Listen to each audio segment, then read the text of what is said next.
This is a demonstration of my KENBAK-2 reproduction.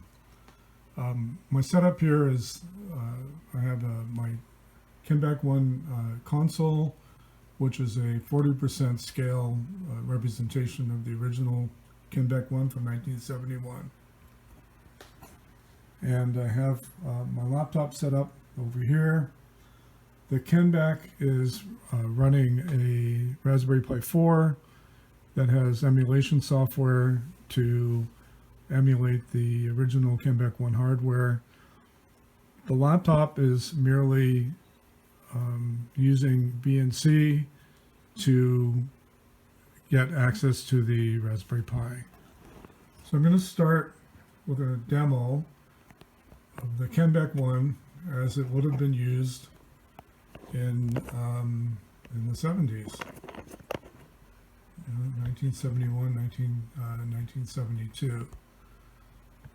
So in order to program this guy, you would have had to have hand assembled the machine instructions. So you would have started with something like this. This is a summary of instruction coding. You would have figured out the instructions that you wanted to execute, and you would have filled out a coding sheet that looks something like this. So this is just a simple counter. It's going to count increment by 1 and keep going in a continuous loop. So here we can see the instructions that we're intending on executing in the comment section here, content section. And for this first column represents the memory locations where the instructions are going to reside. And the second column are the actual machine instructions represented in octal format. So once you've done this, then the next step would be to actually key the program into the KENBAK-2. And you basically do that through the console, through the buttons on the console. So the first thing you would do is you would enter a starting address. You would put a starting address in where you wanted your program to begin. I'm going to start in memory location 3, and I'm going to set that into an internal register called the address register. So having done that, I can clear the input. These 8 buttons represent an input byte into the program, and the first thing I'm going to put in memory is the starting location for the program. So the memory location that I set was memory location 3, which is a special location that represents the program counter. So with the address register set to 3, I'm going to store a 4. And that basically means that the starting location for the program is going to be at memory location 4. And when you press store, the address register increments by 1. So we're already pointing at the first memory location for the program. So I can clear the inputs now, and based on my sheet, I can start keying in the instructions. So the first instruction is load accumulator, and that is in octal. It's a 0, 2, 3, and I'm going to store that. The next memory location is the data, what I'm going to store into memory location 3, and that's a 0. So I'm just going to clear the input, and I'm going to store 0. The next instruction is an add A instruction, and that is a 003. I'm going to store that. And then clear. And what I'm adding to A is 1, so I'm going to enter a 1, and I'm going to store that. The next instruction is a store A. So I'm going to store A someplace.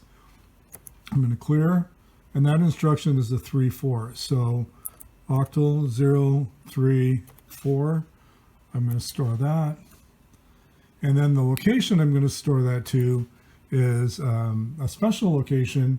It's the output register, and that's in memory location 200. I'm going to store that.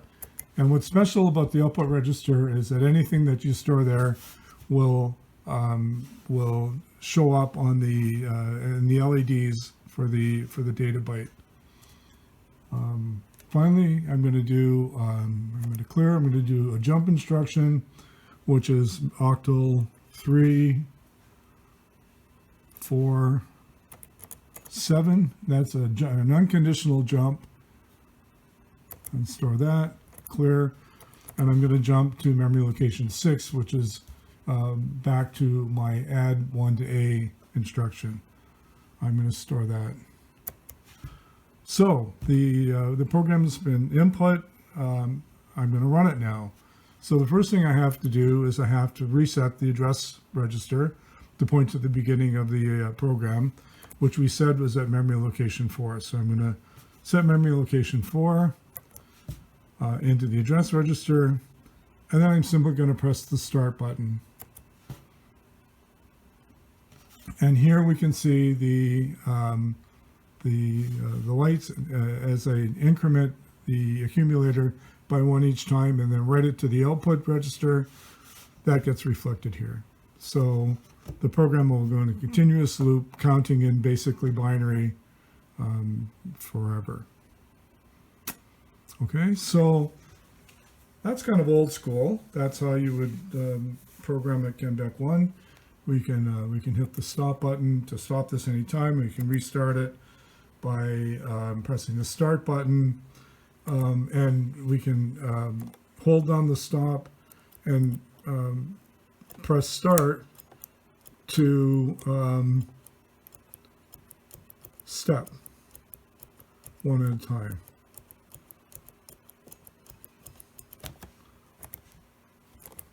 Okay, so that's a KENBAK-1. So now I'm going to switch over to the emulator software, which is running over here. It's actually an IDE, so it's the emulator, of course. It's running the counting program that we just keyed in on the console, and we can see that here. We can see that the instructions are is indicated in green here, are moving from one instruction to another. It's easier to actually see if we go into auto.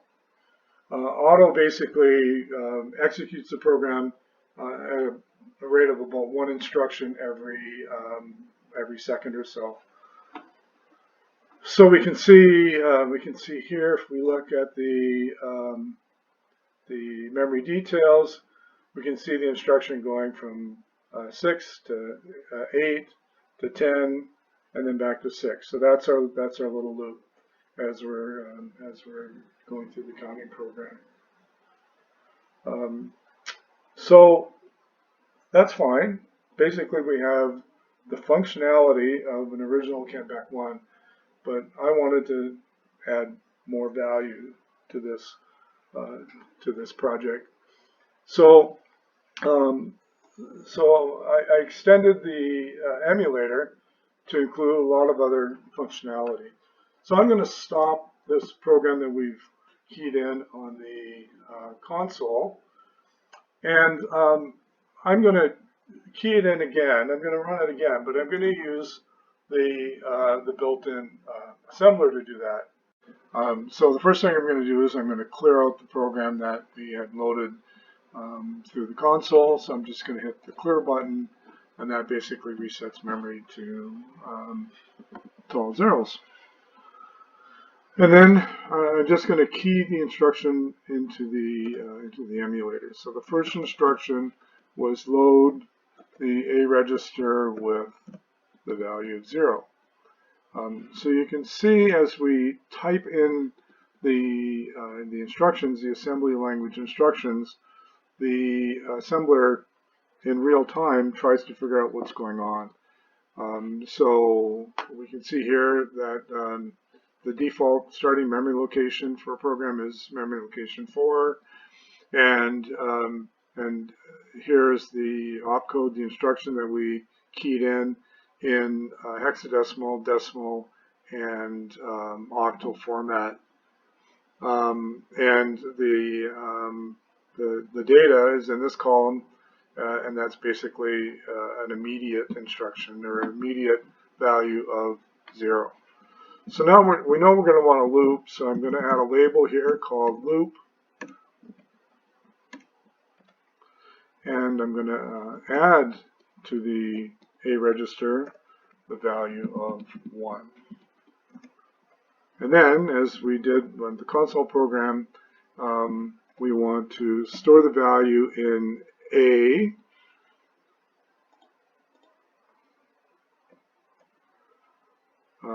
to a special memory location, which the assembler knows about, knows as output, UT, PUT, and that's memory location 200 octal or 128 hexadecimal.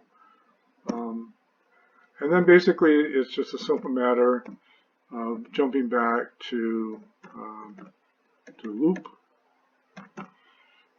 And if we look over here, all of the instructions are complete. There aren't any question marks, so we know that the program has been entered. We don't know for sure if it will run, but we can test that out easily enough by hitting the run button. And sure enough, it seems to be working okay. And if we go back and look at the console, we can see that it is in fact running the counting program as well.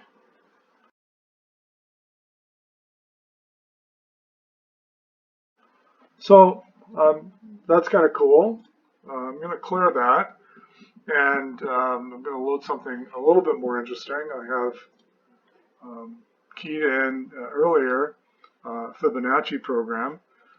This generates the Fibonacci sequence for the first 11 or so numbers. And here's the assembly code, and here's the machine code, and we can run this, and we can see it running. We can stop it in mid-flight, as it were. If we look over here, we know that the results, we're putting the Fibonacci results into this location, results, which is memory location 30 decimal. So if we come over here and we start looking at 30 decimal, we can see that some of the Fibonacci sequence has already been entered. In the decimal column 0, 1, 1, 2, 3, 5, 8, 13, and 21. That's where we stopped it. One feature of the IDE is that we can also set breakpoints by clicking on the instruction where we want to stop. And now when we hit run, the application or the program will run until it hits the breakpoint. And so in this case, we can see where we've, over here in the details, where we've added one more number in the sequence. And if we continue to hit run, every time we hit run, it's going to add another number to the sequence. Now this is going to be the last one that we see, 233 decimal, because that's the maximum number that can fit into one byte. So if I hit run now, the program will continue to the point where it hits the halt instruction. So that's the emulator and the integrated development environment. I think it gives a much more interesting perspective into the KENBAK-2, and I hope you liked it.